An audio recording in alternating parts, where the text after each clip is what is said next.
जैसा कि आज हम लोग आपके समक्ष एक बार पुनः प्रस्तुत है आईकैन का अपना द्वितीय दिवस लेकर के, तो इसी कार्यक्रम के शुभारंभ का आदेश मुझे प्राप्त हो चुका है, तो जिसमें आप सभी लोग करतल ध्वनियों के साथ में अपने उत्साहवर्धक उपस्थिति दर्ज कराएं और यहाँ से प्रारंभ करते हैं आज का हमारा कार्यक्रम। जय हो जग में जले जहां भी नमन पुनीत अनल को, जिस दर में भी बसे हमारा नमन तेज को बल को, किसी वृंद पर खिले विपिन में पर नमस्य है फूल, सुधी खोजते नहीं कभी है ज्ञान शक्ति का मूल, ऊंच नीच का भेद न माने वही श्रेष्ठ ज्ञानी है, दया धर्म हो जिसमें वही पूज्य प्राणी है, छत्री वही भरी हो जिसमें निर्भयता की याद, सबसे श्रेष्ठ वही ब्राह्मण हो जिसमें तप त्याग, हीन मूल की ओर देख जग गलत कहे या ठीक, वीर खींच कर रहते हैं इतिहासों में ली, वीर खींच कर रहते हैं इतिहासों में ली। और इन्हीं पंक्तियों के साथ में हम शुभारंभ करते हैं आज के अपने आईकैन के द्वितीय दिवस का, जिसके लिए मैं सभा प्रांगण में उपस्थित आदरणीय principal ma'am, principal sir, Naveen sir, Amit sir से अनुरोध करना चाहूंगा कि माता शारदे के दीप प्रज्वलन कार्यक्रम को प्रारंभ करने का हमें आदेश प्रदान करें। आदरणीय principal ma'am, principal sir, Naveen sir, Mani ma'am, Amit sir, Navkiran ma'am, Nandini ma'am.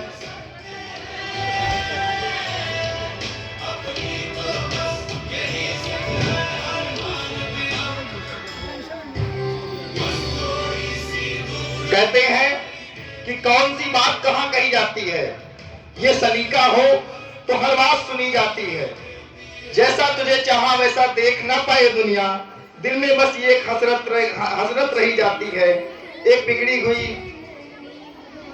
औलाद क्या जाने कैसे माँ बाप के चेहरे से हंसी जाती है, और कौन सी बात कहाँ कही जाती है ये सलीका सीखना हो तो कोई आके गजल वाले से सीखे जो ये जानते हैं कि कौन सी बात कहाँ कही जाती है। मैं अनुरोध करना चाहूंगा सभा में प्रांगण में उपस्थित सभी छात्रों से कि कृपया खड़े होकर के माता शारदे की वंदना करने की कृपा करें।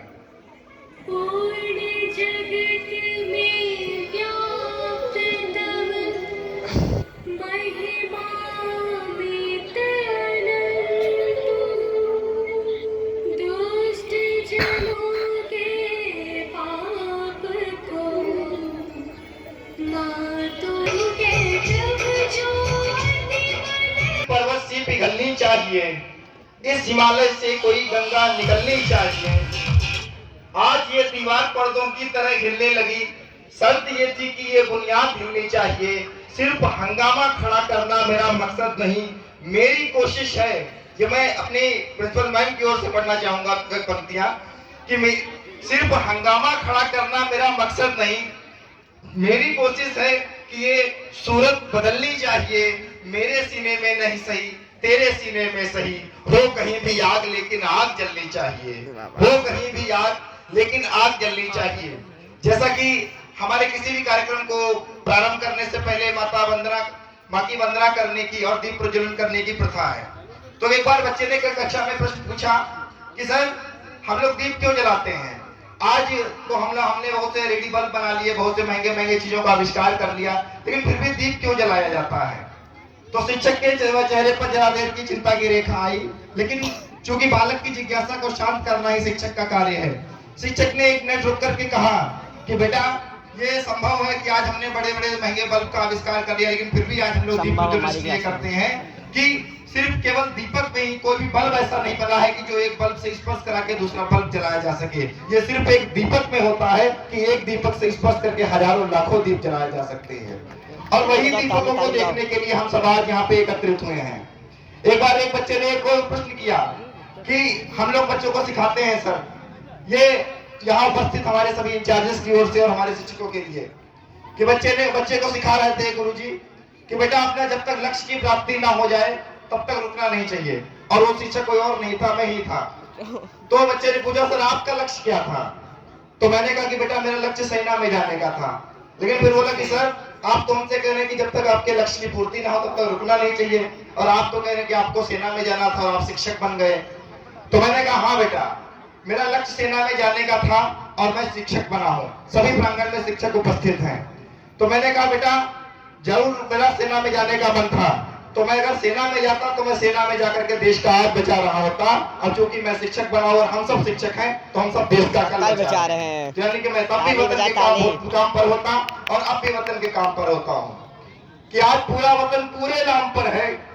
आज पूरा वतन पूरे नाम पर है। जो जहां पर है वतन के काम पर है, जो जहां पर है वतन के काम पर है। और अब आज मैं अनुरोध करना चाहूंगा हमारे आज के कार्यक्रम के मुख्य संचालक एवं संचालिका मैम, जो कि कल जिन्होंने अपने शब्द सागर के माध्यम से इस समय को बांधा रखा। और हालांकि इसमें कोई संदेह नहीं कि कार्यक्रम लंबा चला, लेकिन आपने अपने प्रयासों से, अपने पुरुषार्थ से कभी भी उस चीज को भारी नहीं होने दिया। और आज हमारे प्रांगण में मुख्य अतिथि के रूप में आदरणीय दादा विजय शुक्ल रिंकू जी की उपस्थित होनी है, जो कि आप वर्तमान समय में नगर अध्यक्ष के पद पर आसीन हैं। तो अभी कुछ ही समय में आप हमारे मध्य उपस्थित होने वाले हैं। अच्छा सर, सही बात है। आदरणीय प्रिंसिपल मैम, आदरणीय मनी मैम और अमित सर।